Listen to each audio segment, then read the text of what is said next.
Hello and welcome back everybody to the Food Build Factory, where today we're going to take a look at the Communist Spy. That's the guy you can see on screen right now. And as always, I'm going to show you some gameplay in the first part of the video, and in the second part of the video we're going to take a look at the perks, mutations, equipment and everything else you need to know in order to recreate the character. So what this is going to be about is a rather straightforward stealth commando. So I know, Stealth Commando isn't the most original character in the world. It's pretty much, yeah, I would argue that the Stealth Commando is probably the most common overall build in this game, with maybe the exception of Power Armor Heavy Gunners, but I would still root for the Stealth Commando, basically. Yeah, I guess that one is the most common build. Um, there's a nice little quiz though. It's not going to be all that straightforward. There are a few things we're going to take a look at in this video, and to be more precise, what we're going to take a look at is firstly we are using the Juggernaut legendary effect, which was newly introduced with Steel Rain. For those of you who don't know, that's the effect that gives you extra damage as long as you are at 95% health or higher. And the other effect, I think it's called inertial, I'm not entirely sure, but it's the secondary effect that gives you AP on a successful kill. How much AP exactly? As far as I am aware, we're talking about 15 AP, which isn't a whole lot, but still it's noticeable. And the thing here is, once we are really having everything come together, talking about adrenaline, and maybe even factor in gun fu and so on, yeah, there's a very good possibility that at a certain point we are basically using vets mostly for free. What I mean by this is there are two situations when you can really run out of AP with a, well, relatively well-built vets character. You rarely run out of AP. And the two situations where it can happen is either when you're really facing large groups of enemies, that's when you can run out of AP, or if you're really fighting tougher bosses. Now, when it comes to tougher bosses, there still isn't really any way to really deal with it. What you can do is just use consumables, or basically use weapons that use very little AP to begin with. Think about something like a, well, maybe a fixer with less VATS cost, or even a railway rifle, even though at that point you're probably not going to use stealth. But yeah, overall, where this build shines really is when it comes to mobbing, and when we're fighting large groups of enemies, usually they tend to be rather weak.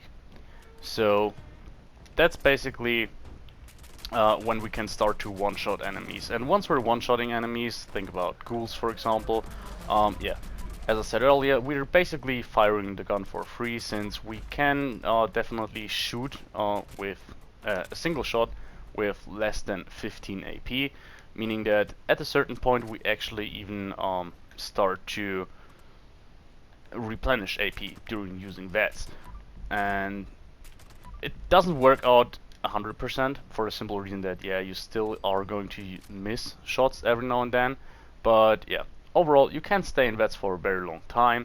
And what this allowed me to do is that, for example, what I'm doing usually is pretty much whenever I'm using a VETs build, I, yeah, pretty much always include a perk called Grim Reaper Sprint, which has a chance to replenish action points when killing an enemy in VATS, which is, yeah, it's kind of a form of the legendary effect that we're using. It's chance-based, but on the plus side, it really regenerates your whole AP rather than just 15.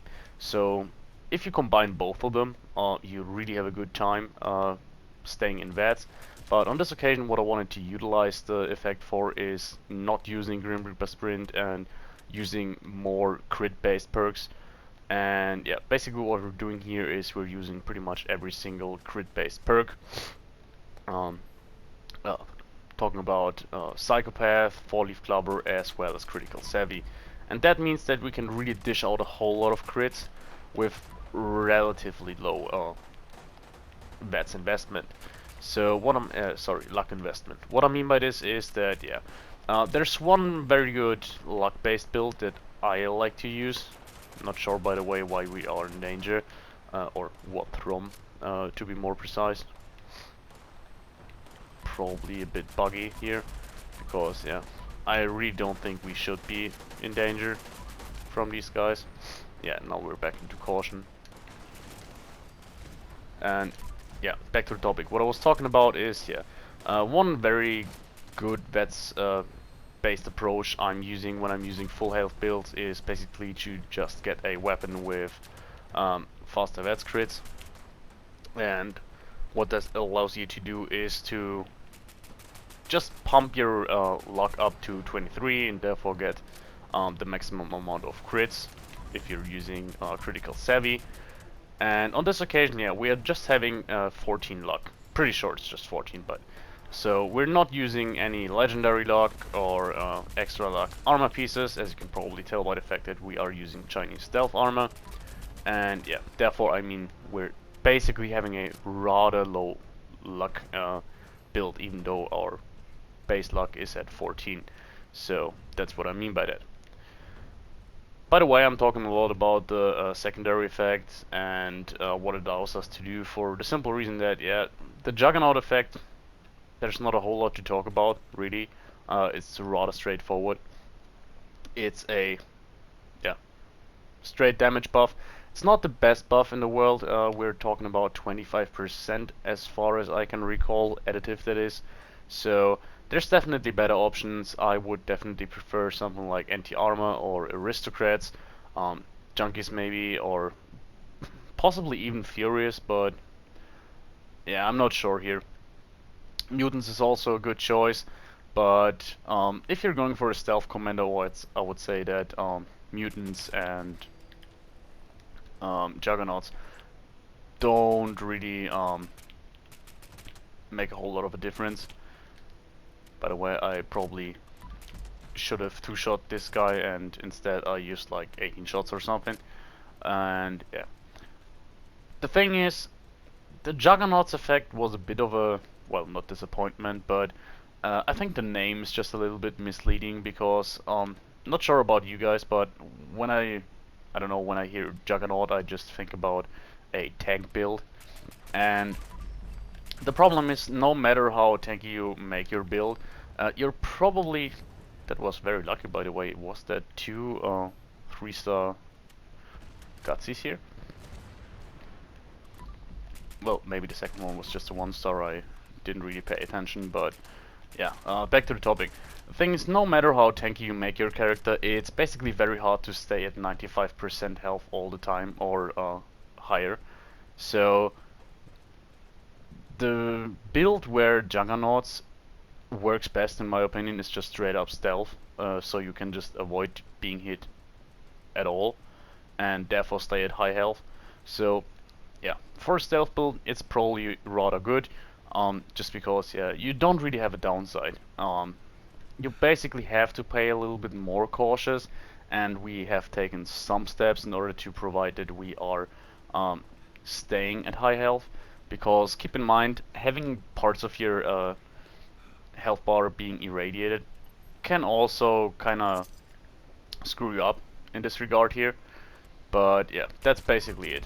So we're just taking utilizing the Chinese stealth armor here in order to get rad resistance, so we're not really irradiated all that much, and in addition to that we do have 1 rank of what rads, so that the few reds we are taking up every now and then, we can definitely heal up again.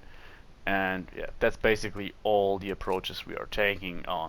Nevertheless, we are having perks like Fireproof and so on, just so we don't get one-shot by stuff. But if we're hit by an explosion, we probably aren't able to just shrug it off. We have to take a stim pack, but that's basically it.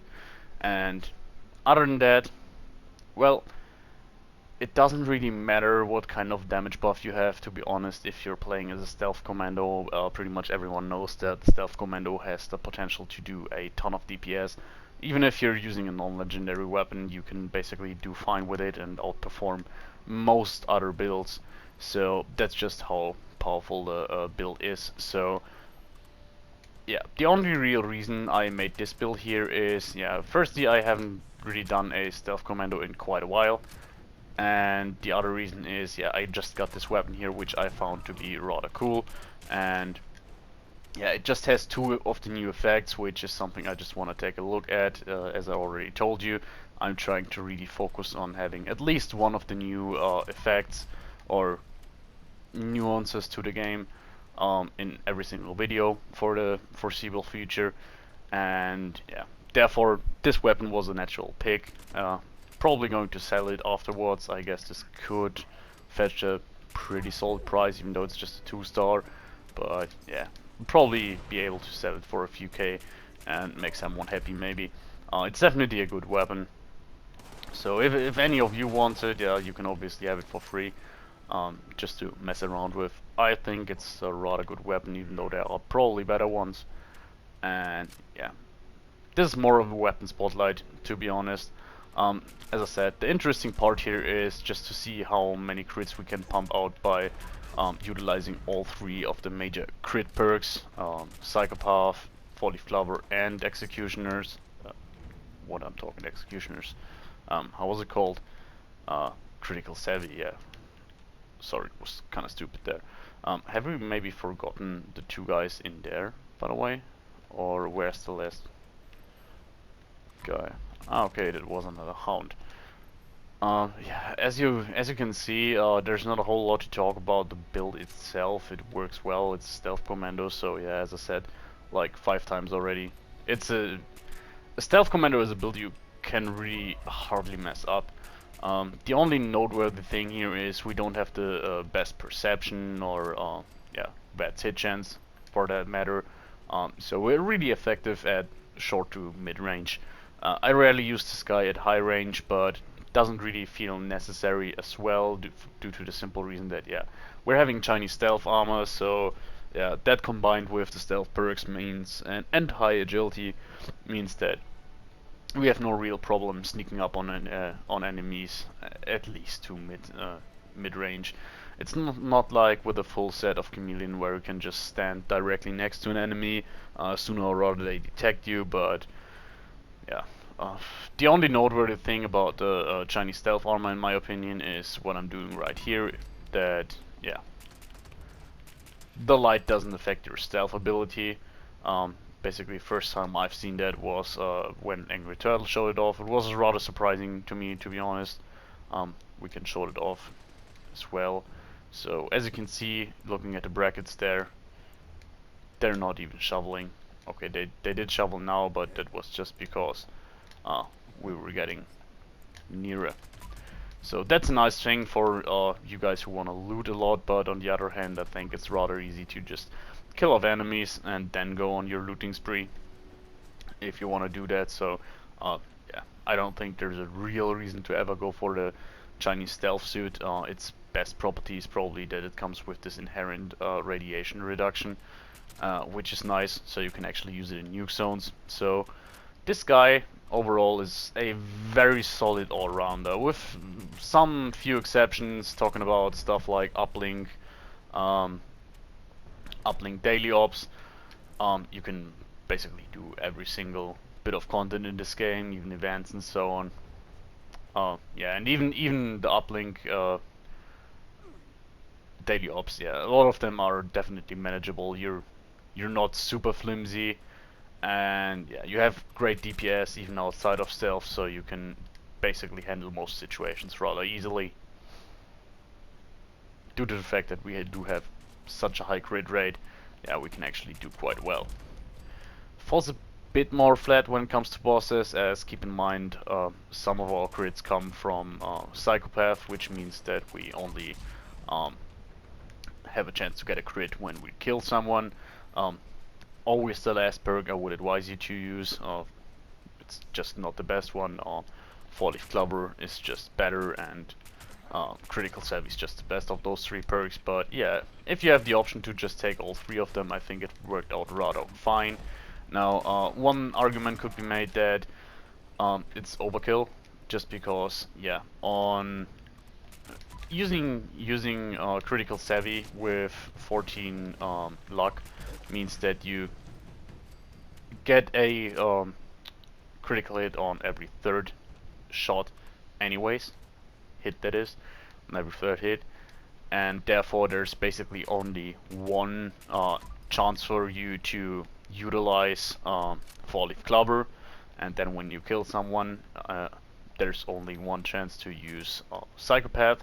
But I have a feeling it's always kind of hard to verify these kind of things, because yeah, as soon as you're getting high crit rates, the crit bar gets really unreliable. You oftentimes, if you really pay attention to it, you will oftentimes see that, yeah, crits are thrown out, even though they're not shown, or vice versa. And yeah, you really have to pay attention to the damage numbers. And I'm not sure if you saw that, but when we were shooting this guy here, there were like 3 crits in a row. So that's just something that comes with these two perks. So Psychopath and Four-Leaf Clover both have a chance to fill your crit bar when firing a crit. That's my suspicion, at least. So not quite sure if there's a way to verify that, but yeah, that's just my suspicion. And it's hard to verify, but really, if you compare playing with the build using just Critical Savvy or using all 3 perks, I really feel like the damage output is definitely higher with all 3 of them. But anyways, it's not like we desperately need it or anything, it's just something I wanted to do because we could actually rather easily live without Grim Reaper Sprint on this occasion. So overall, this was the gameplay part of the video. Rather uneventful, but on the other side I gotta say, yeah, we actually had a legendary sheep squatch, which only happens every now and is usually much more painful than on this occasion. I can remember fighting the sheep squatch with gunslinger builds and so on, which can be a bit of a tedious task, but yeah, with stealth commando it's rather easy. Hope these guys don't mess with us, but seems like they are neutral, so yeah, that's it. And well, now we're going to take a look at the more in-depth information. So firstly, we're going to take a look at the mutations. Here you can see it. We do have Bird Bones, Chameleon, Eagle Eyes, Egghead, Herbivore, Marsupial, Speed Demon, and Unstable Isotope. So right off the bat, Unstable Isotope, Herbivore, Egghead, and Chameleon. Those aren't necessary for the build. 2 of them, talking about Herbivore and Egghead, are perks I would still recommend, just because the downsides don't really affect us here, and yeah, their benefits are still there. The 2 mutations that are definitely useless here are Chameleon and Unstable Isotope. Those are just leftovers from other builds. But yeah, Chameleon has virtually no downside, so doesn't matter if it's there. And Unstable Isotope, well, we rarely get hit by melee attackers anyway, so it doesn't really proc at all, in my opinion. So yeah, it doesn't really matter if it's there or not. The important part here is Bird Bones and Eagle Eyes. Those 2 very prominent combination when you're using a stealth or any VETS character for that matter. Extra perception, extra agility means more action points to use in VETS, more agility for stealth, more perception, so better hits chance, which is nice, and ultimately more crit damage is also a good thing to have, since you're primarily using VETS, obviously. And yeah, especially on this character, we are really focused to get a lot of crits, so that's just a no-brainer here. Then Egghead, extra intelligence, well, helps you with leveling. The negative to strength and endurance, it does affect our carry weight a little, and yeah, our maximum hit points, but it doesn't really matter too much. We are actively trying to avoid being hit anyways, so less hit points don't really matter too much. And we still have rather good carry weight, in my opinion.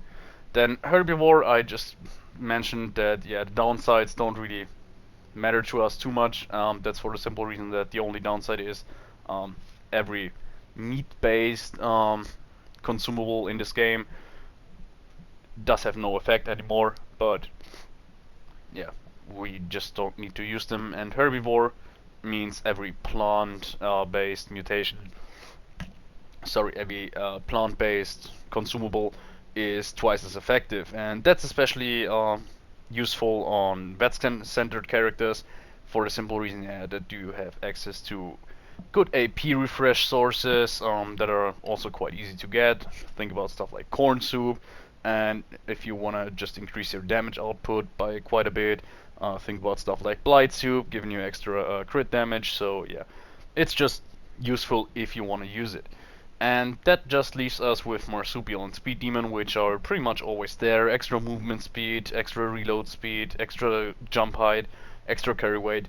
Yeah, those are just universally good, so there's not a lot to talk about here. Then we go over to our equipment, which is rather easy on this occasion. We do have the Chinese stealth armor. I guess most of you should be familiar with that piece here. You can get it from the Settler questline, or, by the way, Fort Atlas at the moment you can get it for like 3,000 bullion from Minerva. So yeah, if you're traveling to Fort Atlas, just at the spawn point, turn around, and yeah, walk like 5 meters and look to the left. There's Minerva, and yeah, this week she's selling the Chinese stealth armor. So if you have basically finished the DLC Wastelanders for the Raiders and never really bothered to get the Chinese stealth armor and don't want to grind reputation, now's your chance. Yeah, comes with 1,000 red resistance. I think it works like a hazmat suit, meaning that in addition to the 1,000 red resistance, you also have red reduction built in, so it really is effective. And yeah, it also comes with some damage and energy resistance, but that's rather minor, I would argue. So no real need to use it here on this occasion. And yeah, reduced falling damage as well, but yeah, not too important for us.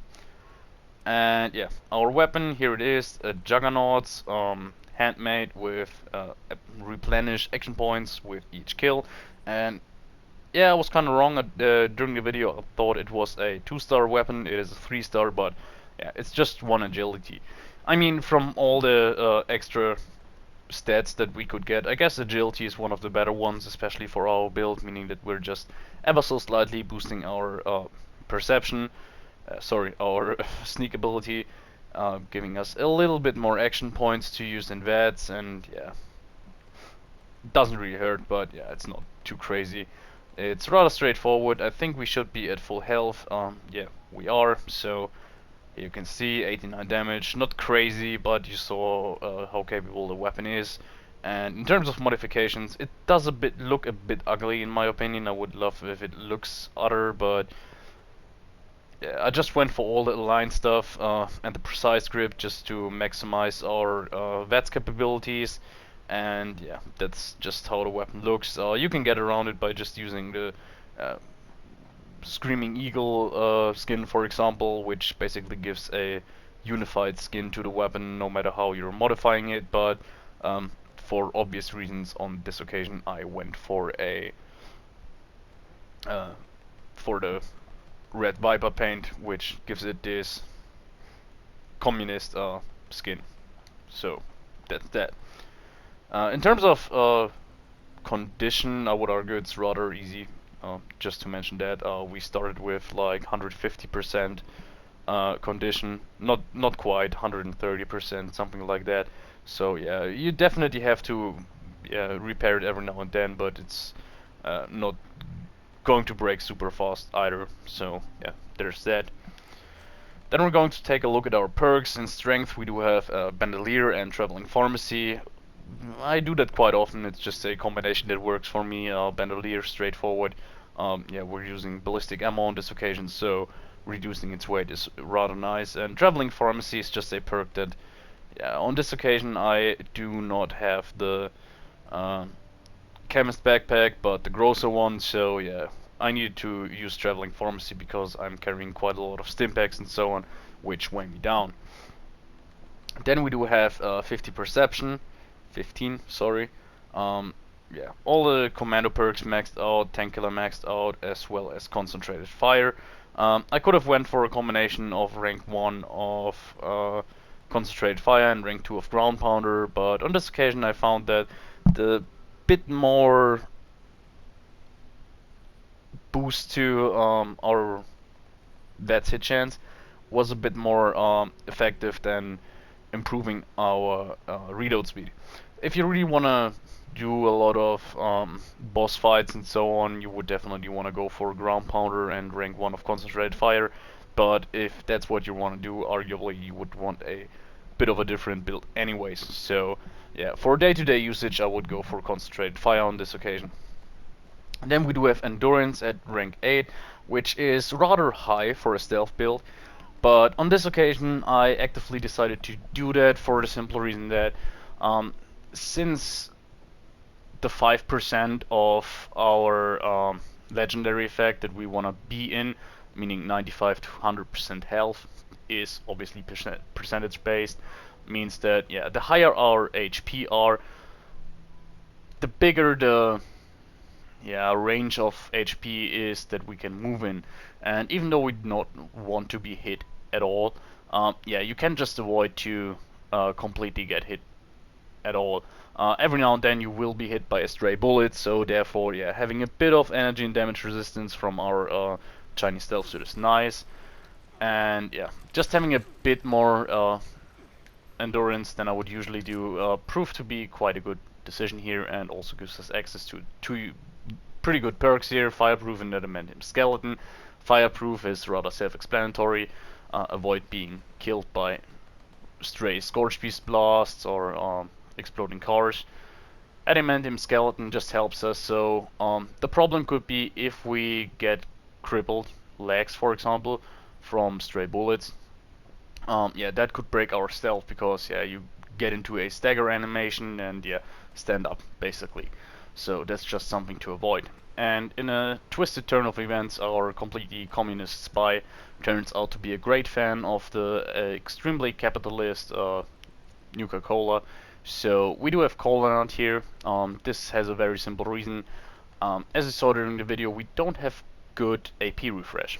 We basically rely on our legendary perk on the weapon in order to keep our AP consumption rather low when fighting day-to-day enemies, just by virtue of giving us back something when we kill them, and that works out well for the most part. But if you're fighting something like a Scorch Beast or the Sheep Squatch, that's when we can get into a little bit of problem, because yeah, the perk points we spared by not investing into stuff like Lone Wanderer for once or Action Boy, yeah, they really kind of bite us in the arse in that situation, talking about boss fights and so on. And on that occasion, yeah, just chugging a quick Nuka-Cola Quantum means you can go on forever, basically, with VATS combined with Nuka-Colas, sorry, Cola Nut. So yeah, that's just what I opted to do here. I usually am not a big fan of consumables, but I find, especially now with the Nuka-Cola Collectron, Nuka-Cola is just a very basic commodity that you don't do often have. I wouldn't really want to rely on it for every single encounter, but yeah, just using it for stuff like Scorch Beasts, Sheep Squatches, Behemoths, Mylocreens, yeah, you can definitely keep a supply big enough to maintain that Nuka-Cola edition, in my opinion. Then we went on to Charisma. There we only have rank 3, we do use Tenderizer, no need for anything else here. As I said, it was a deliberate choice to not go for Lone Wanderer here, even though it would, as always, not be a bad decision if you're going solo. And yeah, what we used here is 10% multiplicative damage from Tenderizer. Yeah, rather straightforward. Have these guys respawned? Have they respawned because the cargo bot is here? Would be interesting to know here, but well, it's already down pretty much, so we might as well finish it. I'm really kind of interested in why there are so many super mutants all of a sudden. I think we didn't have that so far, that we were so interrupted to, yeah, basically have a whole nother fight in the midway of... Sure, we now have floaters, I forgot about those guys, but yeah, guess we can take them down rather quickly. Here's when our Nuka-Cola comes into play. As you saw there. Our complete AP bar basically is refilled instantly from just that one Nuka-Cola Quantum. Yeah, we take the nuclear keycard, always handy, and I think now we should be able to finish with our perks here. Going on to intelligence, yet another intelligence at 3, just like charisma. We use it for first aid for the simple reason that, yeah, we want to keep our health in tip-top condition, and yeah, whenever we use a stim pack we can basically heal completely. So yeah, just boosting the efficiency of our stim packs. A perk some people don't like because stim packs are plentiful, and yeah, as you can probably tell by the fact that every single build I have either has traveling pharmacy or the Grosa's backpack, chemist backpack, sorry. But yeah, I don't like to just spam 3 or 4 stim packs. I want to have it done in one, and yeah, just the convenience here. Then we do have agility at 14, 15, rather straightforward. Something I pretty much always do when I go for stealth. I want to have agility maxed out. It's just one of these basics. We do have covered operative, sneak, and escape artist. These 3 perks are basically, yeah, yet again, very basic for a stealth commando, so not a lot to talk about here. Better sneak, more damage in sneak, and the ability to firstly not make any noise while moving, and secondly, yeah, having this little cloaking field when you're sitting down after standing up, so you can you can be out of caution easier, out of danger, sorry. And yeah, then we do have Gun Fu at rank 3 just because we could on this occasion, and yeah, you really want to try to actively position yourself as to get big Gun Fu chains, because as I mentioned earlier, your goal is to really start to one-shot stuff during a fight, just so you can try to, yeah, not use too much AP, so that the AP you're getting back for a kill either is pretty much on par with the AP you were using, or even surpasses it, so you can actively regain some AP, which is possible. And then we do have adrenaline at rank 5. Yeah, not a lot to talk here. I mean, more damage during fights, always nice to have.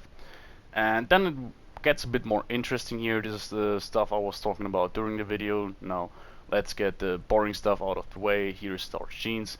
Yeah, not a lot to talk here. It's on every single build unless you're going for a roleplay build where you actively try to avoid mutations. But yeah, you want to keep them, don't get new mutations, Starch Jeans. And the interesting part here is Psychopath, Beta Criticals, Folly Clover, and Critical Savvy. Now, Beta Criticals is self-explanatory. Yeah, we want to have the most bang for our buck when it comes to critical hits, and meaning in addition to Eagle Eyes, we do now also have the extra damage boost from Beta Criticals. And Psychopath giving us a 15% chance to refill our critical meter when we kill an enemy. Folly Clover giving us a chance to refill our critical meter with every single hit we're taking. And Critical Savvy means that we only reduce 55% of our critical meter when using a critical hit. So yeah, all these 3 combined, I think it's it's probably a waste of perks, to be honest. Or yeah, there are probably diminishing returns, let's call it like that. Your best bet is probably to go for Critical Savvy and Beta Criticals, and that's it. Would not miss out on too much, but I think there's still an improvement there, and just for the sake of it I wanted to just go all in on it on this occasion. And that leaves us with just the legendary perks, and yeah, first and foremost the boring ones out of the way. Um, there are always quite a few stat boosting legendary perks in my builds, pretty much always I think at least. And yeah, we're talking about 2 in perception, 2 in agility, 3 in strength, and 2 in endurance. So endurance, strength, and perception, those just endurance and strength, those give us access to extra perks that we usually wouldn't have to.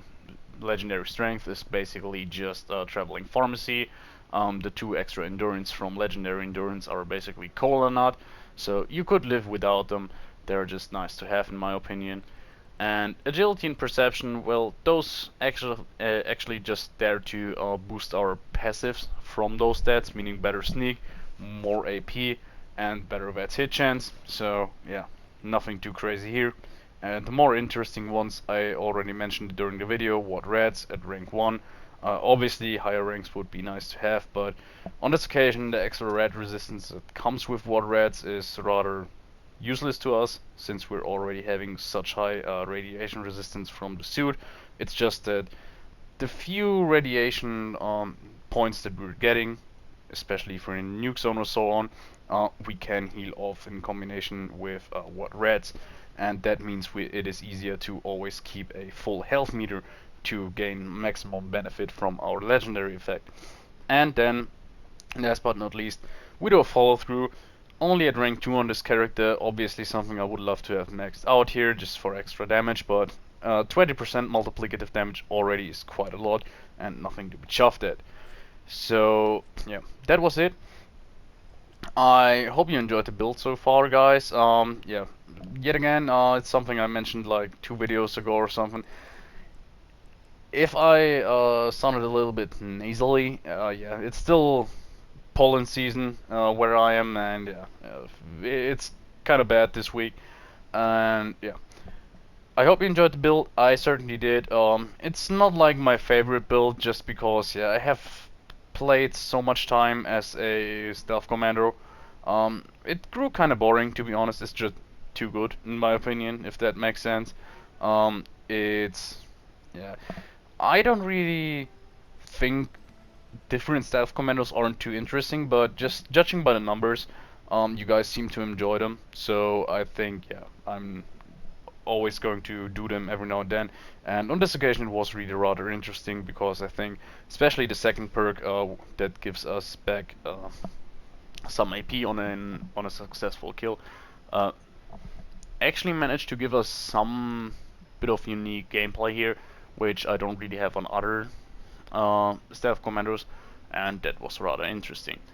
So I hope you enjoyed it, guys, and see you next time. Bye.